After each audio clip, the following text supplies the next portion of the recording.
Hey guys, what's up? It's Jackintosh7, and as you know, yesterday was WWDC 2012, and this video is going to just be a little short overview of what was what was shown at WWDC during their keynote presentation. So for those of you who don't want to watch it because it's like 2 hours long, this is pretty much it in a nutshell. So I can have a link in the description to the keynote if you would like to watch it. I highly recommend you do anyway, but here's some of the main things so you know what to expect in the upcoming year. So first off, we have the main topics at WWDC, which is iOS 6. iOS 6 was announced at WWDC, and we also have OS X Mountain Lion, which was announced a couple of months ago, and I do have a developer preview, I guess you would say, on my channel, so you might want to check that out. They also released a new MacBook Pro, a new MacBook Air, and lots more. The lots more is a whole bunch of just little things that I'm probably not going to be explaining in this video. So the iOS 6 and the new MacBook Air and everything else in between those are going to be just what I'm going to be discussing in this video. So first off is iOS 6. So, iOS 6 includes all new maps, which are now 3D. I also have a video on iOS 6 if you guys want to check that out. It also includes Siri on the iPad, but what stinks about this is it's only going to be available for the iPad 3 and the iPad 2, I think.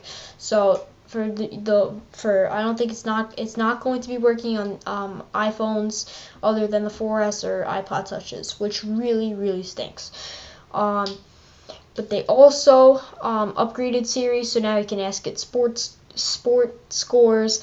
So you can ask like if it's when it's football season, did the Jets or the Giants win last night, and then it will tell you stuff like that. Facebook integration, so Facebook is being completely integrated to this operating system, which is really nice because a lot of people like Facebook these days and they have a Facebook account. You can share photo streams. And basically you can share photo streams with your friends and stuff like that. So I have a video of all about iOS 6, so this is just the main topic, so you can check that out. Passbook is basically all your coupons, gift cards, credit cards, boarding passes, all that stuff in one spot. So all you have to do is hold it up to the cashier, say you're at Starbucks, and they'll scan it and say it's a $15 coupon, and you're getting a coffee, and then you get $15 off your coffee, but your coffee's not going to be $15 most likely. FaceTime without Wi-Fi. So that's pretty much what it is. You can FaceTime without Wi-Fi now, so you can do it over over 3G and 4G. I don't know about 2G. If people still use that. New phone features, so phone is being redesigned, so you can actually deny calls now, which is nice because they had that in the beginning, but they actually got rid of it. I don't know why. They also have a cool feature. Once you deny it, you can actually hit call back, or no, remind me later to call this person, or you can send a quick message, and then there's 3 messages that are set for you. I can't talk now. I'll call you later, or stuff like that. So, or you can make a custom one. So it's pretty cool.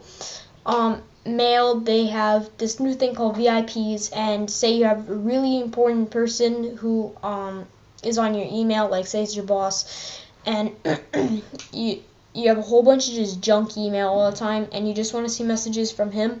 You can just go to VIP mail, and it'll just show you all the messages from that one person.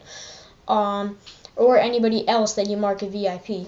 So Safari is now is full screen on the iPhone, and there's a couple other little features. But I think there's over 200 plus features in iOS 6. So these are just some of the main ones. And accessibility, they're adding a whole bunch of new features for disabled people, and schools, stuff like that. So one is that it locks the home button, so you can't use the home button. So because Apple said in their presentation, their keynote, they said that schools are starting to use the iPads for testing, and they actually, with this new feature, they can lock their iPad, so they will just be locked into the test and they can't go to Safari and look up the answers for the test. So here's the new MacBook Pro, and I have to say it is awesome. So here's some pictures of it. We have on the left, we have the MacBook Pro. They completely redesigned the I/O ports, so I'll show you that in a minute, and it's very thin. You'll see in a minute. So the main features, it does include a Retina display, and it is better than your HD TV. It has a completely new design internally and externally. Like, externally it has new ports and stuff like that, and it's thinner. It's not really shape-wise, same shape. But as you can see on the right top picture, that's the inside. Every part is pretty much made by Apple. There is no hard drive in this anymore. There is flash memory, so it's going to be really, really fast. And it also includes the new Intel third generation Ivy Bridge CPUs. So the new I/O, as you can see on the bottom left picture, they really just put what you need. So what you can actually get is they have two Thunderbolt ports, because you can use Thunderbolt for many things now.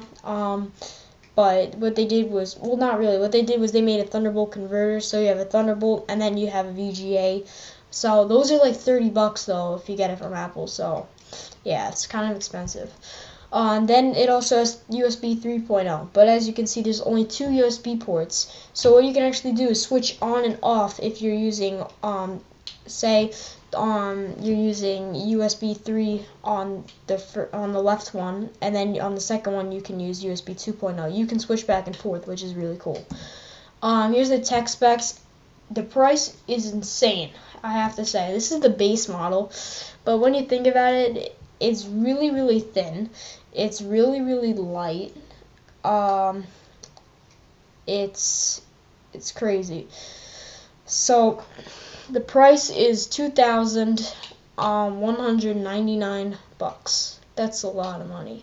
But it does have a 15.4-inch Retina display, 2,888 by 1,800 resolution at 220 pixels per inch. That's better than your average, even your highest line HD TV, and it's probably as much as the iPad 3. The processor in the base model is a 2.3 gigahertz quad-core Intel Ivy Bridge Core i7 processor, and they put an i7 in there, which is pretty nice. The memory it comes standard of 8 gigabytes of 1,600 megahertz of DDR3 RAM, and that can actually be upgraded to 16 gigabytes, which is awesome. So for those of you video editors out there, that's really nice, or gamers, or anybody, because it's great to have more RAM. But I think this actually has to be installed by Apple because of the new thin design, and it's actually a new special type of RAM. It's a smaller, thinner RAM.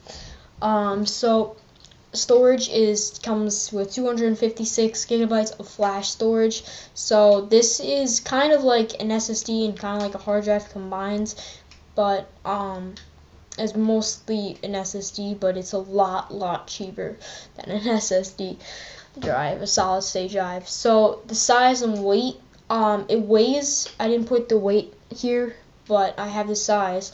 The height is 0.71 inches, which is crazy. So it actually went down, because it used to be an inch thick. Now it dropped a quarter of an inch, which is crazy. The width is 14.13 inches, and I believe the weight was 4.5 pounds. Yeah. So the graphics includes Intel HD 4000, and now that comes built into your processor, and you should have like 500 megabytes, 500 something megabytes, 26 megabytes towards video but what it does is it shares it from your RAM, so you're actually not going to be using 8 gigabytes. So what they included is an NVIDIA GeForce GT 650M with 1 gigabyte of GDDR5 memory. So you actually have a built-in GeForce NVIDIA card with 1 gigabyte of RAM. So this is dedicated, it's not shared. I'm probably gonna have a post a video about what the difference is between shared and dedicated memory. Video graphics is. I'm sorry. So, because it's kind of confusing at times. So now we're up to the MacBook Air. So there's not really a lot of new features, so I didn't really include the tech specs for this. But some new features are USB 3.0 that you can also change back. Intel Ivy Bridge CPUs. You can configure it up to 8 gigabytes of RAM. It does come with 4 still. Actually, no, I think it did come with 2. This is just the base model, by the way. You can configure it up to 512 gigabytes of flash storage. Oh, and by the way, the higher model of the new MacBook Pro, you can actually upgrade to 750 gigabytes of flash storage. So just throwing that out. So that's actually really good, 512 gigabytes of flash storage for this MacBook Air, which is it really kept the same everything, but internally it changed a lot. The iSight camera is actually now 720p. So it's HD, and it comes in the sizes of 11 inches or 13-inch screen, and it starts at $9.99. Now we're up to Mountain Lion. I have a whole bunch of videos on Mountain Lion, as you can see. Go check out the developer preview on my channel. So I have like 4 videos about Mountain Lion. So I even have a developer preview. So here's some of the key features, and so let's get started. There's a lot of them. And these are just the main ones. There's over 200 plus, as Apple said. So accessibility, gatekeeper, game center, AirPlay mirroring, auto save, sharing, calendar, contacts, dashboard, dictation, which is actually just like Siri, but it's not like Siri. It's for the iPhone 4S or the new iPad. You know that little button on the keyboard, it's like a microphone. Well, you press that and you can talk and it will type it for you, which is really cool. Dictionary, iCloud, Launchpad. They're actually making so you can search apps in Launchpad, which is pretty cool. Mail, messages, notes, notification center. So now you have a notification center on your Mac. Power nap. That actually, when you close the lid of your notebook Mac, what it does is it actually still thinks, but it's conserving energy, and it so you still get pushed notifications and reminders and all that stuff. Then we also have reminders, Twitter, and they have some new system settings. So as you can see, there's a very long list, and there's a lot more of them. So I didn't include all of them. If you want to see all of them, go to see the developer preview. Highly recommend you do, because there's a lot of cool features in Mountain Lion. So that's it, guys. There's a lot of things at WWDC 2012 this year. Overall, I was pretty happy with what they released, but I was also a little disappointed with iOS 6. As you can see, we did not really see any customization features at all, but they're still adding features. Don't forget, it's going to be released in January. Not January, in the fall, so we have a long way to go. Mountain Lion will be released in July. The new MacBook Pro and the MacBook Air are available today in the Apple Store, so you can go and check that out. And what else? Yeah, so that's really it, guys. Hope you enjoyed this video. Thanks for watching. Please rate, comment, and subscribe. Don't forget to check out my other videos. Hope you enjoyed this. Don't forget I have an iOS 6 video if you're interested in that. And I also have a Mountain Lion developer preview video if you're also interested in that. So that's it, guys. Thanks for watching. I'll see you next time.